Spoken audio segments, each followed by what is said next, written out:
So we have a crime scene here, and we want to know what happened there. Why did it happen there? It could have happened anywhere in the timeline. It could have happened over here. It could have happened over there.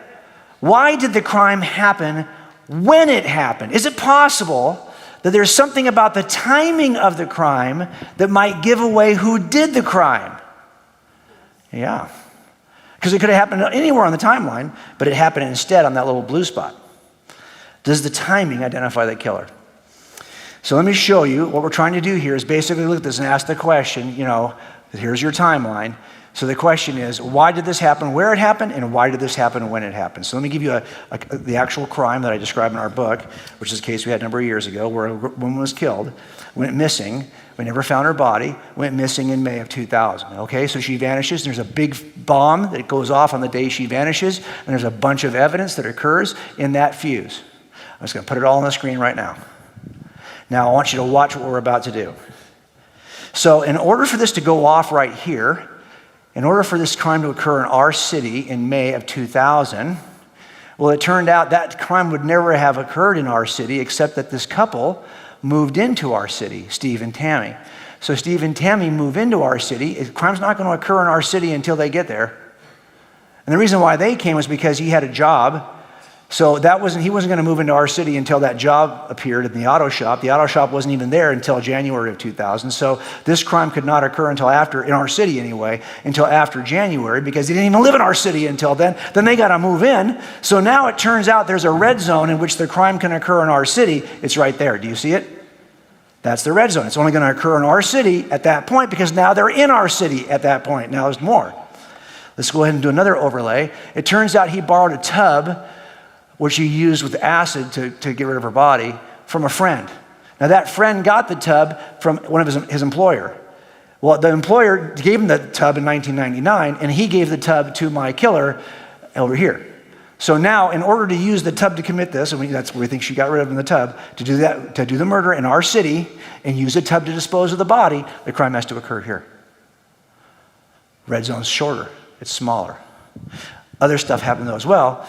It turns out he bought acid in order to do this job. That acid was not available in our city until that business appeared in our city. And after that business appeared in our city, he actually bought the acid.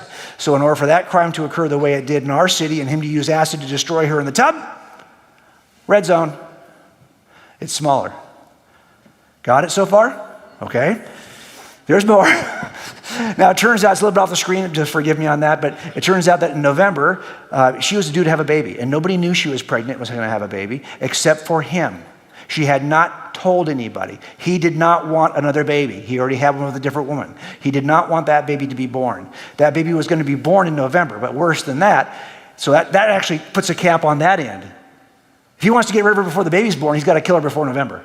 But he actually wants to kill her before that because he wants to kill her before she even starts showing. And then she says she's going to go tell her parents about it and fly to her parents' house. Well, he wants to get that done before she tells her parents about it. Now we've got end caps to the time zone. Do you see the difference? Now where's our red zone? Right there. Oh, and when did she go missing? Right there. The red zone tells us something about who did this because that red zone is specific to my killer. Does that make sense? Now, this is the part that I did not see coming as I was researching this book, but I just want you to see what I discovered. Let's take a look at the fuses that burn up to the appearance of Jesus. So I want to imagine, first of all, I'm going to place all of the deities, the myths that appear in history prior to Jesus, I'm going to place them on this line, and I'm going to start and show you where the mythology is first worshipped and when they stopped worshiping it, okay?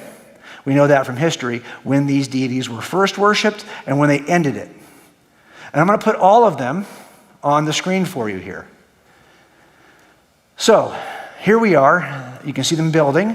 All of these ancient myths from all over the world, from the east to the west to Persia to Greece, all of these are now on the screen, and you can see them all overlapped.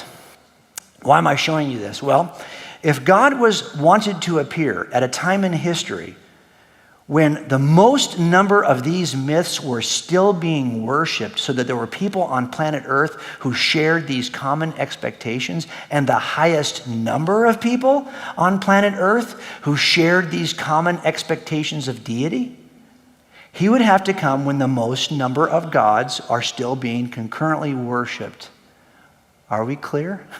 That means that this is my red zone. That's when he has to appear if he wants to meet their expectations. But I didn't talk to you about two of the other strands of the fuse. Let me go over them very briefly with you right now. There is a cultural fuse. If God wants to come at a time when the world was aligned to spread the message of Jesus, he would have been wise to come during the Roman Empire. Because it turns out that it was the Romans who controlled the region starting at a certain point in history. It was the Romans who then advanced the Etruscan alphabet that started in Italy and became the alphabet of the empire. They also perfected a certain form of Greek that was used throughout the empire. They also built the most sophisticated roads. All the roads that Paul traveled on would not have been available to him 200 years earlier. But they were available to him now because this road system was in place because of Rome. Not only that, they now have a mail service in place, and there was a period of dominance and world peace called the Pax Romana, 200 years of peace. And that peace meant they could spend the money on roads rather than on war. And it also meant that ideas could travel during this peacetime, a small window of peace. So the message of God, now look at your red zone. Oh, but there's more. There's a prophetic fuse, because the Jews were prophesying about this. I won't go through all the prophecies, but you know from Jack, because Jack's an expert in prophecy, you know that there's one of these prophecies from Daniel is perhaps the most telling, because Daniel says that this Messiah will have to appear sometime after the decree to rebuild Jerusalem and the destruction of the temple. Well, we have a good idea of when those dates are. And Daniel says that this is when the Messiah is going to come. Look at your red zone now. If I didn't know anything about history or about Jesus, I would know that something is going to happen right here. It just so turns out that something does happen right here that splits your calendar right in half. There's a red zone. Is it specific to a person? That's the question. A person of interest. Okay, so there you have it. I wanted to show you that red zone sequence so you can kind of see why I think Jesus came when he came. It wasn't as though it should have been a surprise to anybody. As a matter of fact, I honestly think that if you were just somebody who wondered why it is we use different letters behind the dates, why do we have these numbers with BCE and these numbers with CE, or BC and AD, whatever you want to look at that. If you're wondering, like, why do we use those letters, you might go back and say, well, something must have happened right there, right, to change all of history. And that's where I think it's important. For example, if you were to look at everything that occurred in the first century, you didn't know anything about Jesus. All you knew is that, hey, history does seem to turn on a dime right around this thing at the beginning of what we call the Common Era. Like, why is there a first century in the Common Era? Why isn't it just the 800th century? You know, why is it all turn? Well, a lot of the reason why it turns is because something happened there, right? Now, if you didn't know what it was, if you didn't know it was Jesus of Nazareth, here's what I would invite you to do. Look at every other significant event in the first century. Every other significant historical person in the first century. Hey, forget about that. Go back to any other historical person in the history of historical persons, and you tell me, who is it you think has had more impact on human history than Jesus of Nazareth? Human history. That's right, go back and look at all the deities of antiquity. Look at all the religious leaders. Many of them had a huge head start on Jesus of Nazareth. Krishna had a huge head start. Indra had a huge head start. Buddha had a huge head start. Zoroaster. These are still religions that are celebrated and worshipped in the world today. They all had a head start on Jesus. They had a head start on building universities. They had a head start in the sciences. They had a head start in every facet of culture, yet none of them had the impact that Jesus and his followers have had on human history. How can that be? Like, what is it? So if you look at all the people in the first century, you're just trying to figure out, well, who is it or what is it? The surprising, remarkably surprising and unexpected person of Jesus of Nazareth stands in the midst of that group of world leaders, empire leaders, poets, historians, deities, religious leaders in the first century, none of whom you probably can even name. And none of them had the impact collectively that Jesus of Nazareth had. And so that's interesting, right? So what I'm saying is that the fuse of history leads up and provides you with this narrow red zone, and then something happens in that red zone that changes history for everything, and it's right there in the middle of that red zone I just illustrated for you. From 29 BCE to 70 CE or AD, right? That red zone. Now think about that.